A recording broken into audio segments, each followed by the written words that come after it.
안녕하세요. 오늘 함께 알아볼 이야기는요, 바로 조르주 쇠라입니다. 근데 부제가 좀 특이하죠? 회화의 닷컴 시대라니 19세기 화가랑 닷컴, 이게 대체 무슨 상관일까요? 자, 일단 이 화면부터 한번 보실까요? 아주 가까이서 본 그림의 한 부분인데요. 자세히 들여다보시면 수많은 작은 색깔 점들이 보이시죠? 하나하나 다 따로 찍혀 있어요. 이게 뭐 같으세요?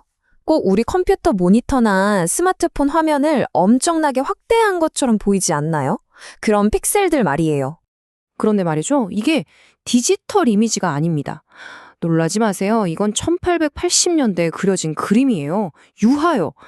와, 바로 여기서부터 오늘 이야기가 시작됩니다. 이 그림을 그린 화가가 바로 이 사람, 조르주 쇠라입니다. 그러니까 지금으로부터 무려 100년도 더 전에 마치 픽셀로 그림을 그렸던 셈이죠. 네, 픽셀로 그리는 그림. 정말 딱 맞는 말이죠. 아니 대체 어떻게? 그리고 또 왜? 쇠라는 이런 당시로서는 정말 혁명적인 기법을 생각해냈을까요? 그 이유를 한번 파헤쳐 보겠습니다. 그 실마리를 찾으려면 시간을 거슬러 올라가야 합니다. 19세기 후반의 파리로요. 당시에 인상파 화가들이 아주 깊은 딜레마에 빠져 있었거든요. 이게 바로 그 딜레마의 핵심인데요. 인상파 화가들은 모네나 르누아르처럼 정말 그 순간, 찰나의 빛과 색을 캔버스에 담고 싶어 했어요.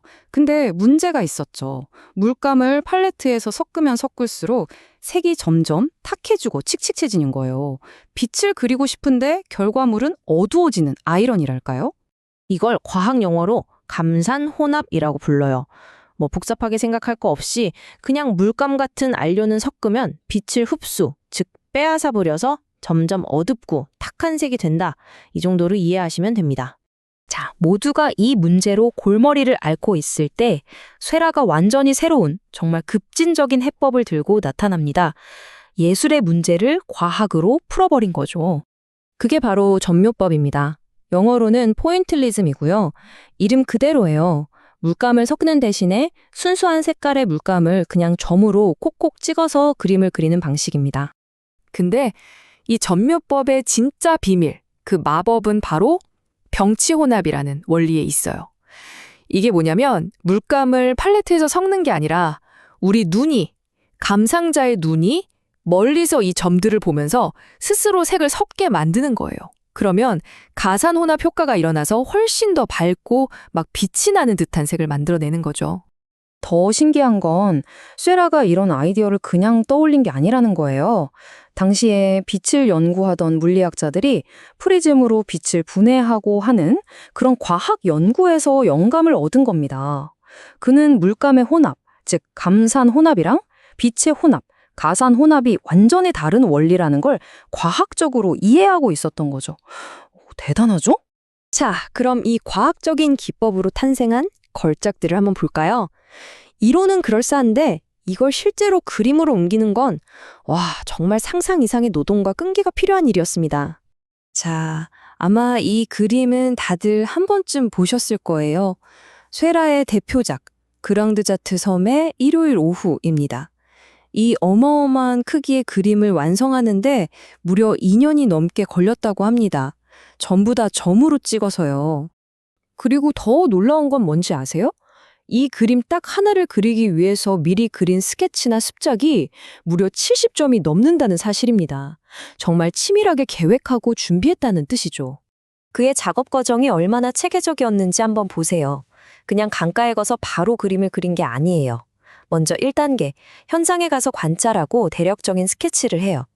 그 다음 2단계, 콩텍 크레용이라는 재료로 인물이나 구도를 세밀하게 연구하고요. 3단계에서는 작은 유화물감으로 색깔이 어떻게 보일지 미리 테스트를 합니다. 그리고 이 모든 게 끝나야 비로소 마지막 4단계, 커다란 캔버스에 점을 찍기 시작했던 거죠.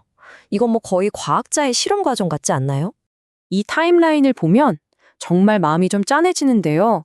1883년에 첫 대작을 시작해서 10년도 안 되는 기간 동안 미술사에 길이 남을 작품들을 쏟아냅니다. 그리고 1891년, 너무 젊은 나이에 세상을 떠나죠. 자, 이제 이야기를 마무리할 시간입니다. 이 19세기의 점들이 오늘날 우리에게 어떤 의미가 있는지, 어떻게 쇠라의 전멸법이 현대의 픽셀과 맞닿아 있는지 그 연결고리를 한번 찾아보겠습니다.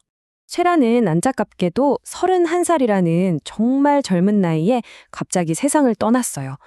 하지만 그가 남긴 유산은 대단했죠. 동료였던 폴 시냐크가 그의 뒤를 이어 신인상주의라는 새로운 미술 사조를 이끌었고요. 무엇보다 예술과 과학을 결합한 그의 방식은 시대를 무려 100년이나 앞서건 것이었습니다. 바로 이겁니다. 이게 오늘 이야기의 결론이에요. 1880년대 쇠라의 점은 물감의 점이었죠. 오늘날 우리가 보는 화면의 픽셀은 빨강, 초록, 파랑, 즉 RGB, 빛의 점입니다. 재료는 다르지만 원리는 완전히 똑같아요. 우리 눈이 이 작은 점들을 알아서 섞어서 이렇게 완벽한 컬러 이미지를 만들어내는 거죠. 바로 여러분이 지금 보고 계시는 이 화면처럼요. 정말 소름 돋지 않나요? 쇠라 본인이 이런 말을 남겼다고 해요. 어떤 사람들은 내 그림에서 시를 본다고 하지만 나는 오직 과학만을 본다. 어쩌면 그는 스스로를 화가라기보다 과학자라고 생각했을지도 모르겠습니다. 그리고 그 예술가이자 과학자의 비전은 100년이 훌쩍 지난 오늘날 우리 디지털 세상의 모든 것을 보는 방식, 그 근간이 되었습니다.